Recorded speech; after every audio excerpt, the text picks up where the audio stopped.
శ్రీమాత్రే నమ. జయ గురు దత్తాత్రేయ నమ.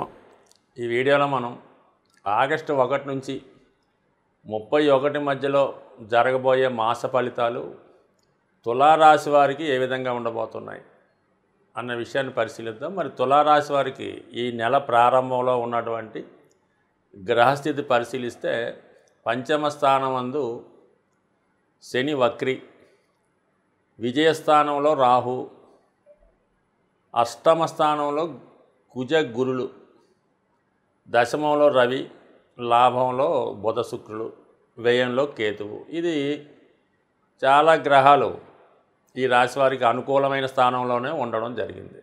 ఇక మనం వరుసగా పరిశీలించినప్పుడు రాశ్యాధిపతి, అష్టమాధిపతి శుక్రుడు. అటువంటి శుక్రుడు లాభస్థానంలో బాధక స్థానంలో సంచరిస్తున్నాడు. సో ఆ కారణం వల్ల జాతకుడికి స్వయం కృషితో ధనయోగం ఏర్పడే అవకాశం ఉంది. దాంతో ఒక విధంగా ఆకస్మిక ధనలాభం అనొచ్చు, ఏదైనా ప్రైజ్ రూపంలో మనీ అనొచ్చు, లేదంటే మనం చాలా కాలంగా దాచుకున్నటువంటి ఫిక్స్డ్ డిపాజిట్లో సేవింగ్స్ వల్ల అవ్వచ్చు, ఇన్సూరెన్స్ వల్ల అవ్వచ్చు, లేదా ఇతరుల మరణం వల్ల మనకి సంక్రమించినటువంటి ఆస్తి కానీ ఇన్సూరెన్స్ అమౌంట్ కానీ కావచ్చు, లేదంటే మనది కాని ధనం లంచం రూపంలో కావచ్చు, బహుమతి రూపంలో కావచ్చు. ఆ విధంగా శుక్రుడు కాబట్టి మనకి ఆ విధంగా లాభస్థానంలో ఉండడం వల్ల ధనయోగం ఏర్పడింది. అలాగే ముఖ్యంగా శుక్రుడు లాభంలో ఉన్నప్పుడు స్త్రీల ద్వారా మరి మనకి ఏదో ఒక శుభం జరుగుతుంది. అది మనకి మన తల్లిగారు అవ్వచ్చు, అత్తగారు అవ్వచ్చు, వదిన గారు అవ్వచ్చు, మీ యొక్క సంతానం కూడా స్త్రీలు ఉంటే వాళ్ళ సహకారం లభించే అవకాశం ఉంటుంది. అలాగే మరి జాతకుడికి ఉన్నత విద్యా అవకాశాలు చాలా అనుకూలంగా ఉంటాయి. అలాగే ఏదన్నా మీరు కొత్తగా వ్యాపారం ప్రారంభిద్దాం అనుకున్నా, లేదా ఉన్న వృత్తితో పాటు అదనంగా ఏదైనా ఆదాయం సంపాదించే ప్రయత్నం చేసినా ఈ సమయంలో మీకు అనుకూలించే అవకాశం ఉంది. జాగ్రత్తగా ప్లాన్ చేసుకుంటే మీకు ప్రస్తుతం ఉన్నటువంటి ఇన్కంతో పాటు అదనపు ఆదాయం కూడా ఏర్పడే అవకాశం ఉంటుంది. ఇక బుధుడు భాగ్యాధిపతి, లాభస్థానం అంటే అదృష్టం. మనకి ఎన్ని గ్రహాలు ఎంత అనుకూలించినా అదృష్టం సరిగ్గా లేకపోతే మనకి ఏది కూడా చేయదాకా రాదు.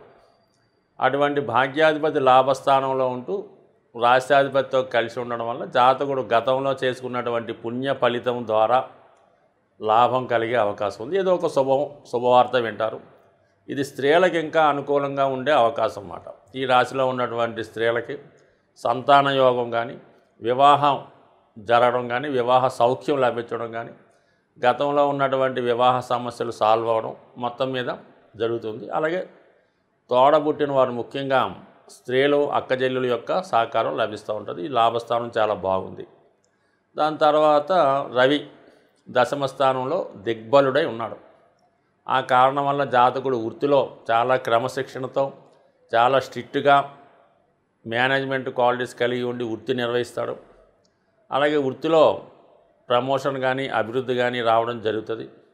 అదనపు బాధ్యతలు వచ్చే అవకాశం ఉంటుంది. అలాగే వృత్తిలో కూడా మంచి పేరు ఉంటుంది. ఇది ముఖ్యంగా ఈ రాశిలో ఎక్కువగా సినిమా రంగం, సెలబ్రిటీ రంగం, ఫైనాన్సు, ఆర్థిక సంస్థలో ఉంటారు కాబట్టి వాళ్ళకి ఖచ్చితంగా పదవి అభివృద్ధి వచ్చే అవకాశం ఉంది. దాని తర్వాత ఆగస్టు 16 తర్వాత 11వ స్థానంలోకి రవి మారడం వల్ల మరి మీకు అప్పుడు ప్రభుత్వ సహకారం కానీ మీ యొక్క ఆదాయం పెరగడం కానీ జరిగే అవకాశం ఉంది. ఇది కూడా మీకు చాలా అనుకూలించే గ్రహాలు. అంటే ముఖ్యంగా రవి, శుక్ర, బుధులు అనుకూలిస్తూ ఉన్నారు.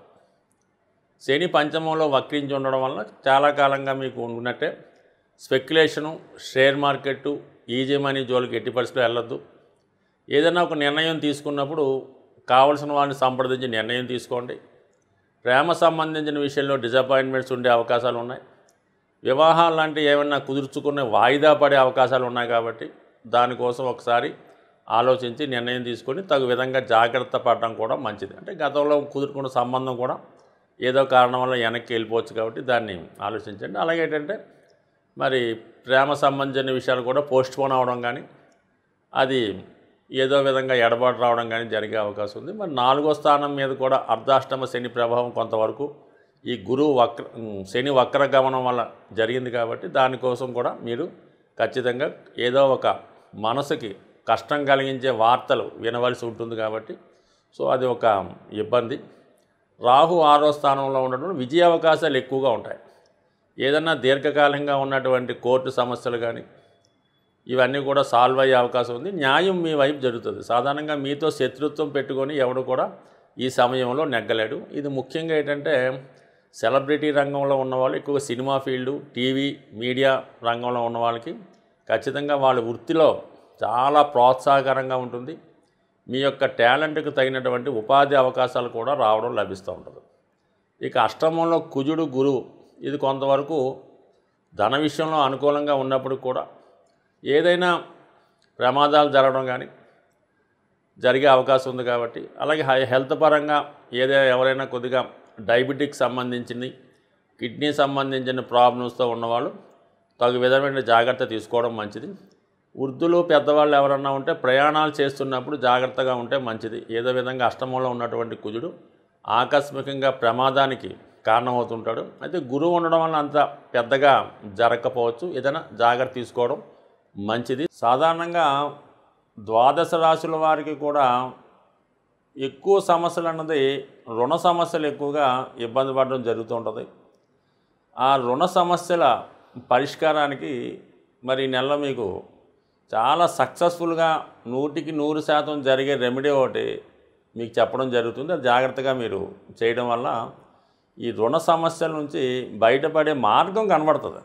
దానికి ఏం చేయాలంటే మీరు మంగళవారం రోజు సింధూరం, అంటే మామూలుగా ఒక మంచి సింధూరం ట్రై చేసుకోవాలి. మనకి మామూలు చిన్న చిన్న పూజా స్టోర్లో దొరికే కల్తీ సింధూరం కాకుండా కొద్దిగా ఫేమస్గా ఉన్నటువంటి దాంట్లో షాపుల్లో మంచి సింధూరం అనేది లభిస్తూ ఉంటుంది. దానికి అంటే మనం చేయట్లేదు, ఆ టెంపుల్లో పూజారి గారికి ఇవ్వడం వల్ల ఆ సింధూరంకి మామూలుగా ఈ సంపంగి నూనె అని, మల్లె నూనె అని బాగా మంచి స్మెల్ వచ్చే ఆయిల్స్ ఉంటాయి. దొరికితే చామంతి నూనె, లేదంటే మల్లె మొగ్గల నుంచి తయారు చేసిన నూనె, లేదంటే సంపంగి నూనె. అది కొంతవరకు కొంత ఖరీదైనా కూడా ఎంతైతే మరి ఆంజనేయ స్వామి యొక్క విగ్రహం ఉంటుందో ఆ విగ్రహానికి చక్కగా ఈ సింధూరం, ఆ సుగంధ తైలం కలిపి మొత్తం లేపనంలా చేస్తారు. మనకి ఇక్కడ ఆంధ్ర తెలంగాణ ప్రాంతంలో అయితే దాన్ని అభిషేకం అంటారు.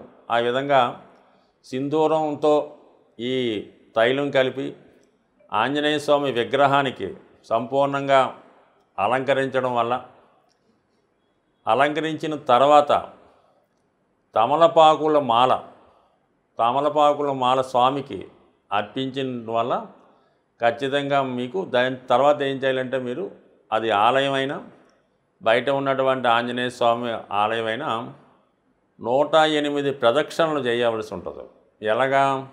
చాలా అతి వేగంగా ఆంజనేయ స్వామి ఎంత వేగంగా ప్రయాణిస్తాడో మీ యొక్క ఓపికను బట్టి 108 ప్రదక్షిణలు అతి శీఘ్రంగా చేయడం వల్ల మీలో ఒక శక్తి ఆవహించి రుణ సమస్యలు ఉన్న వాళ్ళకి రుణ సమస్యలు తీరే మార్గం కనబడుతుంది.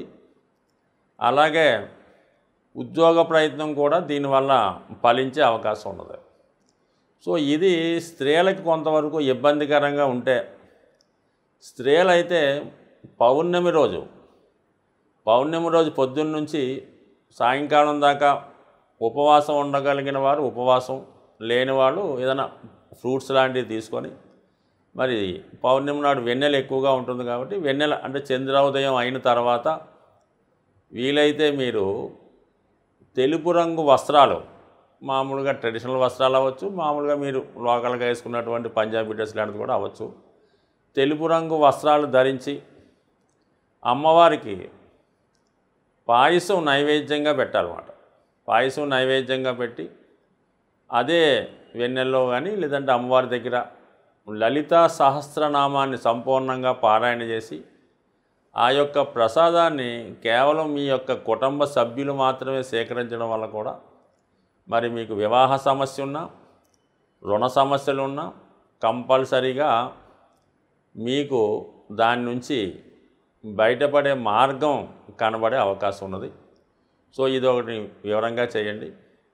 ఎంత పెద్ద రెమెడీ చేయలేని వాళ్ళు ఏం చేస్తారంటే మామూలుగా సింధూరాన్ని చక్కగా కొబ్బరి నూనెలో కలిపి ఒక 108 తమలపాకులు తీసుకొని ప్రతి తమలపాకు మీద సింధూరంతో ఒక చిన్నగా ఒక మనకి ఈ ఉంగరం వేలుతో చిన్న గీతలా గీసి ప్రతి ఒక తమలపాకు ఒక ఆంజనేయ స్వామి యొక్క నామంతో లేదంటే శ్రీరామ అని స్వామి పాదాల దగ్గర ఉంచి మీ యొక్క కోరిక చెప్పుకోవడం వల్ల 100% మరి ఏదైనా ఆంజనేయ స్వామికి తమలపాకులు ఏ విధంగా సమర్పించినా మీరు ఏ ప్రయత్నం చేసినా స్వామికి చెప్పుకుంటే అది ఖచ్చితంగా తీరే అవకాశం ఉంది. అది ఒకటి న్యాయబద్ధంగా ఉండాలి తప్ప అన్యాయబద్ధంగా ఉంటే మాత్రం అది తిరిగి మీకే ప్రమాదం అయ్యే అవకాశం ఉంది. స్వస్తి.